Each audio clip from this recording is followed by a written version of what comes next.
1955년 4월 18일 새벽 1시 15분 프린스턴 병원. 한 남자가 죽었다. 76세 복부 대동맥류 파열이었다. 의사들은 수술을 권했지만 그는 거부했다.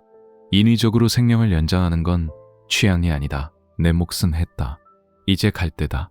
죽기 직전 그는 무언가를 말했다. 독일어로 몇 마디. 옆에 있던 야간 간호사 엘버타 로즈는 독일어를 몰랐다. 그의 말을 알아듣지 못했다. 인류 역사상 가장 위대한 두 뇌의 마지막 말은 그렇게 사라졌다. 알베르트 아인슈타인. 이 이름을 모르는 사람은 거의 없다. 하지만 그의 마지막 날에 대해 아는 사람은 드물다. 그리고 그 이후에 벌어진 일을 아는 사람은 더 드물다. 아인슈타인은 88, 90년 독일 울름에서 태어났다. 어린 시절 말이 느렸다. 학교 성적이 나쁘지는 않았지만 뛰어나지도 않았다. 교사들은 그를 특별하다고 생각하지 않았다. 그가 천재라는 건 아무도 몰랐다. 1905년 26세 스위스 특허청의 말단 공무원이었다. 이해에 그는 논문 4편을 발표했다. 특수상대성 이론, 광전효과, 파라운 운동, 질량에너지 등과 이는 MC 제곱 한 편만으로도 노벨 상감이었다. 4편을 한 해에 냈다. 물리학의 역사가 갈라졌다. 이후에 아인슈타인은 전설이 되었다. 일반 상대성 이론, 중력은 힘이 아니라 시공간의 굴곡이라는 개념. 1921년 노벨 물리학상. 전 세계가 그를 알았다. 흰 머리카락을 산발한 천재의 이미지는 20세기의 아이콘이 되었다. 하지만 말년의 아인슈타인은 외로웠다. 1933년 나치가 집권하면서 독일을 떠났다. 미국 뉴저지주 프린스턴에 정착했다. 고등연구소에서 연구했다. 양자역학을 끝까지 받아들이지 못했다.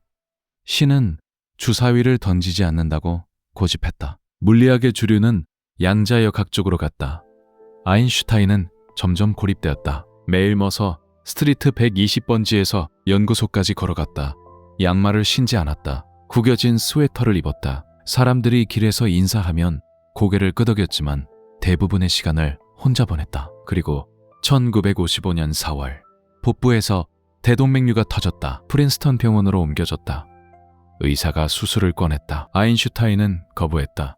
아들 한스에게 전화했다. 친구들이 몸병 왔다.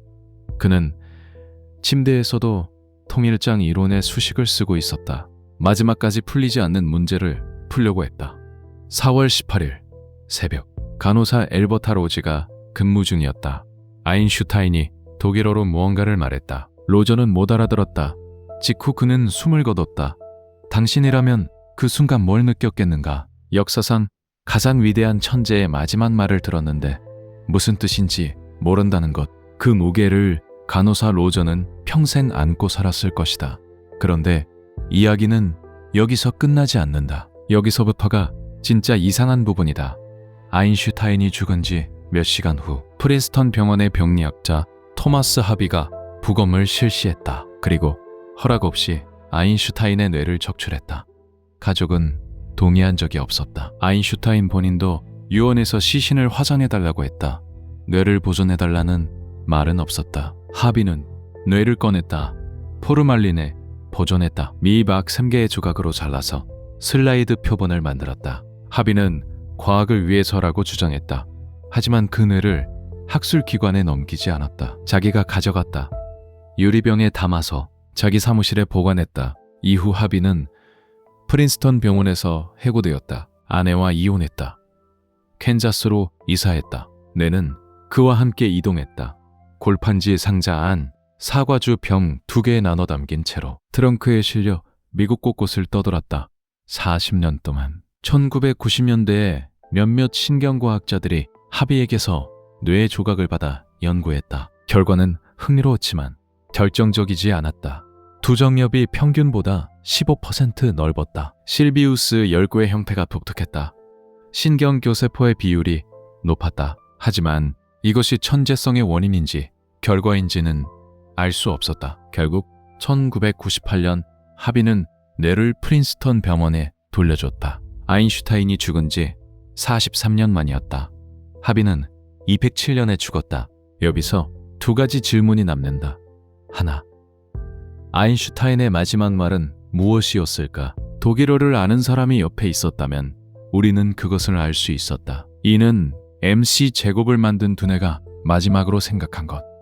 통일장 이론의 실말이었을까? 가족에 대한 말이었을까? 아니면 죽음 앞에서 스티브 잡스처럼 무언가를 본 것이었을까? 영원히 모른다. 둘, 뇌를 열어보면 천재를 이해할 수 있을까? 하비는 그렇게 믿었다. 40년을 바쳤다. 하지만 뇌의 구조만으로는 의식을 설명할 수 없다는 걸 우리는 이미 알고 있다. 아인슈타인의 뇌가 물리적으로 달랐다 해도 그것이 왜 상대성 이론을 만들었는지는 설명하지 못한다. 아인슈타인은 생전에 이렇게 말한 적이 있다. 나는 죽는 것이 조금도 두렵지 않다. 그리고 수술을 거부하며 말했다. 내 몫은 했다. 이제 갈 때다. 그는 두렵지 않았다. 그리고 마지막에 무언가를 말했다. 무엇이었는지 우리는 모른다. 알 수도 없다. 인류 역사상 가장 위대한 지성의 마지막 생각은 언어의 장벽이라는 가장 인간적인 한계에 의해 사라졌다. 그것이 어쩌면 가장 아인슈타인다운 결말이다. 우주의 법칙을 이해한 남자의 마지막 말이 이해되지 못한 채 사라진 것. 다음 이야기는 또 다른 천재의 이야기다.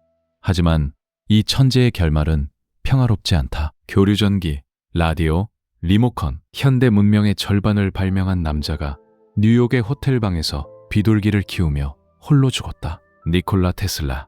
세상은 그에게 아무것도 돌려주지 않았다.